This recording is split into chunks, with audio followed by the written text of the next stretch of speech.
Yeah, hi everyone, this is SportsReplays. I'm still making a Supercoach video, even though it's kind of pointless now. Yeah, I've only went up slightly in the ranks and still had a mediocre round, better than last week, but yeah, it's still crap, and I really don't know what to do from here. Just injuries galore. You have to trade out a few players. Look at like 3 or 4 players injured. It's just been an absolute disaster the last few weeks. Really has been. And there's really no really good rookies coming through. There is one that I will talk about in the video, but yeah, so 50,000 this time of year is just crap. Really, usually at least 20, 30,000, yeah, would be somewhat acceptable. Still not near and good enough, but I mean, Clark, 86, yeah, not good enough, but still somehow went in price. Not particularly happy with that.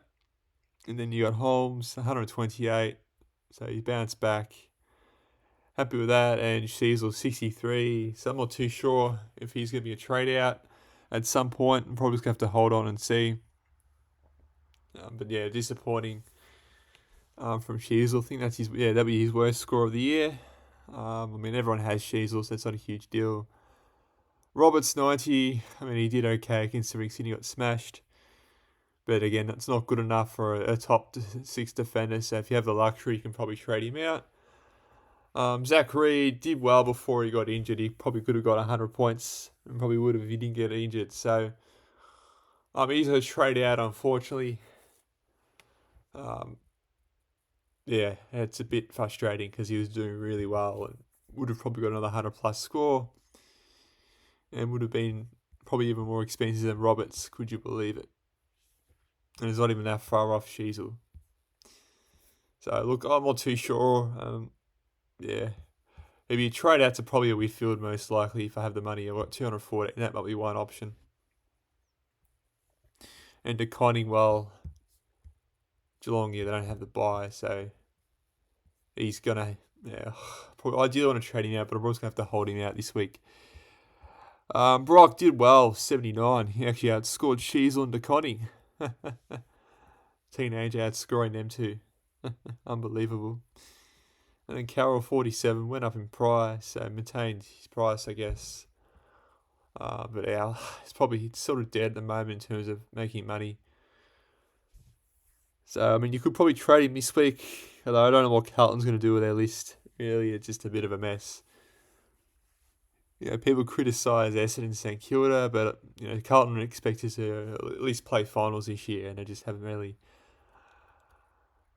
really sort of not really looking head in that direction at the moment, Carlton. So I'm not too sure what they're going to do with all these rookie players or these young players.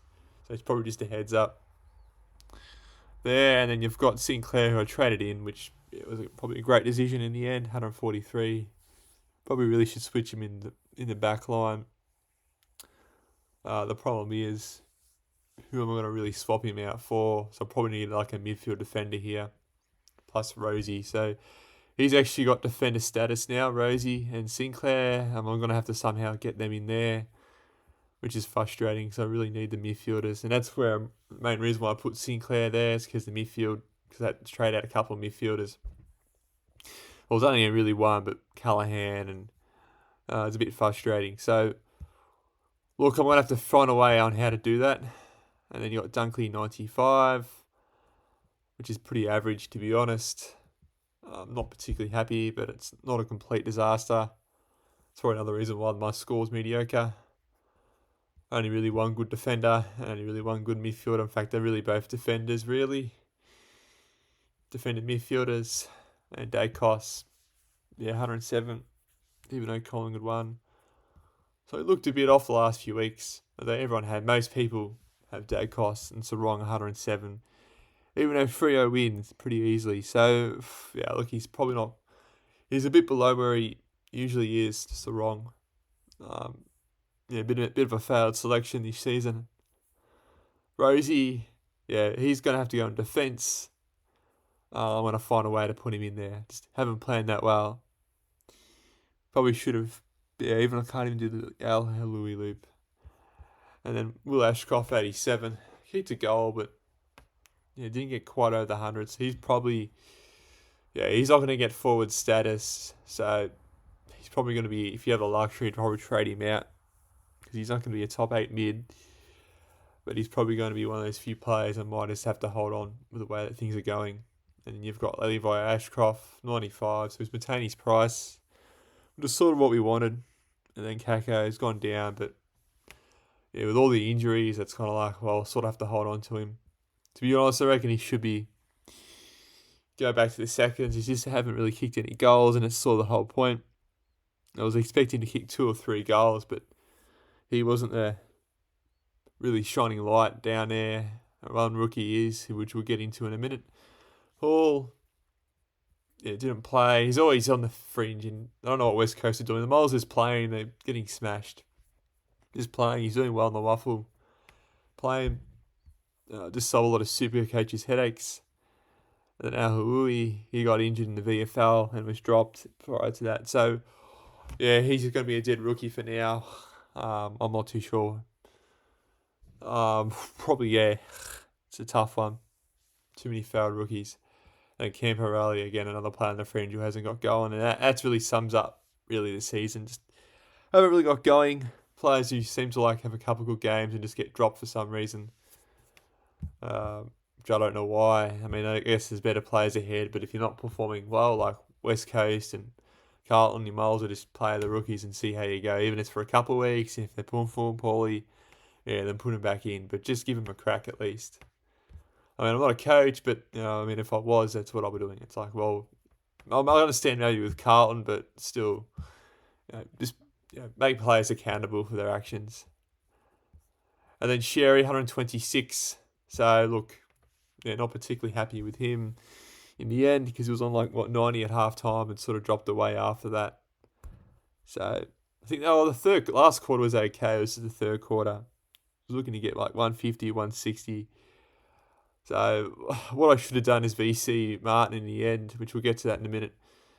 The Conning 80. I mean, he's bouncing back from a bit of an injury, so I wasn't expecting him to bounce too well. But if you had Gorn over him, you'd be laughing. Gorn's really kicked the gear. Sort of like Melbourne now. They're performing well again. Melbourne last couple of weeks. So we'll have to wait and see. They've got St Kilda 2 this week, so they're probably going to win that. And the 4 lines, that's probably the only really good thing this week, other than one player.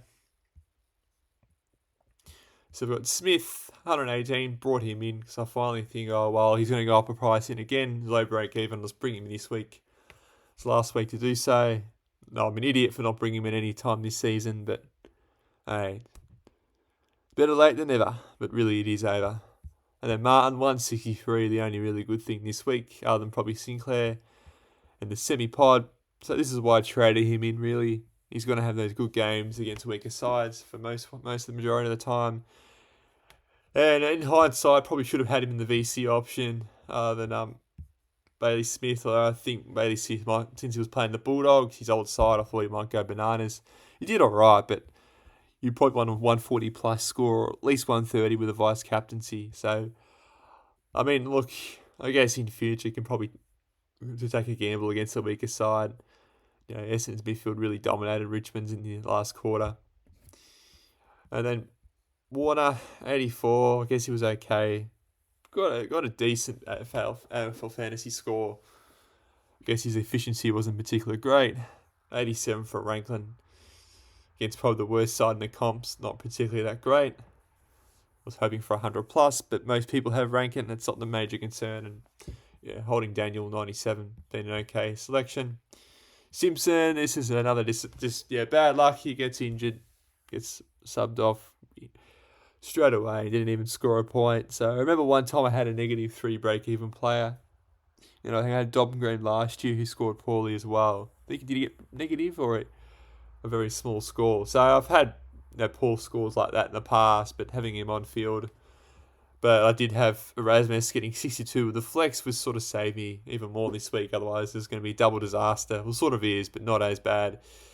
So Erasmus did okay. I'm happy about that. Probably ideally an 80 score would have been good, but I guess we'll take 62. It's better than a few players this week in my side. So look, overall, still a disaster. Hold on to McRae because if he's going to be out for a few weeks, I'll just hold on to him with all the other carnage. don't want to waste my trades. I'd rather bring in other players around him if I can. But once McRae comes back in, I could sort of just put him back on field, and that sort of was relieve a bit of headache there. But due to the buys, it's like, there's just so many issues with this side. I mean, at least Brock's done all right, so he's probably going to generate a bit more cash. It all really depends who's playing with these rookies here. I really hope West Coast, who's having a bye this week. So, Al Hooley, he's probably going to be out for a few weeks now, even if he did well in the seconds. I mean, Brad Scott dropping him, I just don't get it. I really don't. Clay Horse should be playing. It really is. He just get him at least playing in the AFL. It's just bullshit. And Camperelli's not going to play no matter what happens. So, probably wait and see really comes again. Another Thursday night game, which is really irritating. Just bullshit. And, these ruckmen aren't playing. And McRae's aren't playing. So, really, and I guess I might as well swap here. And neither is Will Wright, who got 51. So he did okay, he got a goal. But still lost price. Went down in price. So, how many players have actually got playing? So I've got all defence, 6. And I've got at least 1, 2, 3, 4, 5, 6, 7 midfielders. So that's 13. And 1, 2, 3, 4, 5. Forward. So I do have 18 this week. So what I'll do, probably hold pretty much everyone here that's actually on field. Maybe get Simpson. I don't know how long he's out for either. There's just too much injuries, so it's definitely going to be multiple trades this week. At least we've got 3 trades. We've only got 15 left. I'm probably not going to have a full Primo side this year. Too many holes to fix. It's just... I've only got really 2 Primos, and even then it's not particularly that great with 3 freight Primos. And really no Primos in defence.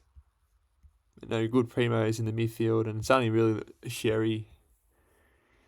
I guess Smith, Martin. I guess Warner. Mainly the forward line, really. Everything else has been absolutely crap.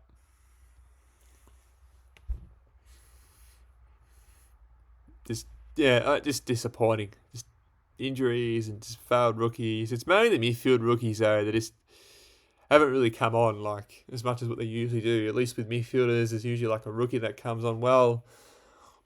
Then we had to trade out for a rookie bench that has doing okay and get the cash that way, but that just hasn't happened this season. So what I'll do now, it all comes down to really who's playing next week. Because if you look at the players, I mean, you have Angus Clark, could take the gamble next week, or this week going forward. But then you've also got Essendon play Brisbane the next week after. Actually, we play Brisbane this week, and then we've got Carlton the week after. And then I think we may have the bye then. I need to have a look. So potentially could go Angus Clark, pet the gamble on him. Luke Pedler, 79, but Gray, so he's probably one for this week potentially. Defence forward.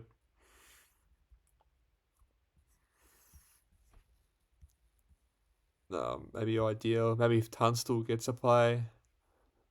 Don't think he will though. There's really no one really there. Rory Adkins 104. He's got a buy. He's a decent player. I mean, Adkins not terrible. He can score well, so 233 though. I mean, he could if you're desperate. Could work out if he gets games. And obviously these players are just unlucky. Like Thomas Edwards injured, Simpson injured. Senior Brock's actually done better than I thought he would.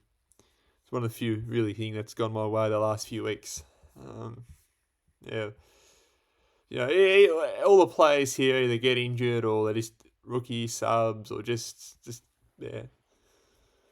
hasn't been an absolute disaster. So I really think this week is just get rid of the players who are injured for 3 to 5 weeks. Do have 200k. I mean, so that does help. So maybe I can Oh yeah, Reed's not playing, so I forgot about that. It's a trade Reed to Whitfield, I guess.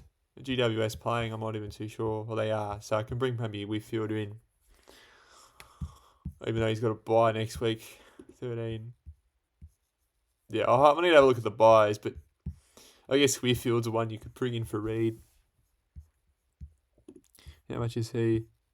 Yeah, he's gone down in price, which is good. So he's probably either this week or next week. Let's have a look at the actual defenders. Yeah, Zorko. Yeah, Whitfield. Even Wanganera. Be ideal to bring him in. Potentially, maybe even more so. Even a Dale. Which would have been better last week. Yeah. I could probably do that for Reed. Everyone else, it's like, I'm just going to have to keep and probably get rid of Ashcroft when the buy happens, I guess. And who else? And maybe DeConnie when he has his buy, which isn't this week. Yeah, I'll have it next week, around 14. No one. No, it's going to have to wait around 15 to get rid of him by the looks of it. Around 16, so yeah. Alright, well that's pretty much it there, disaster. There's no point me talking about it. It really is. Just train wreck galore.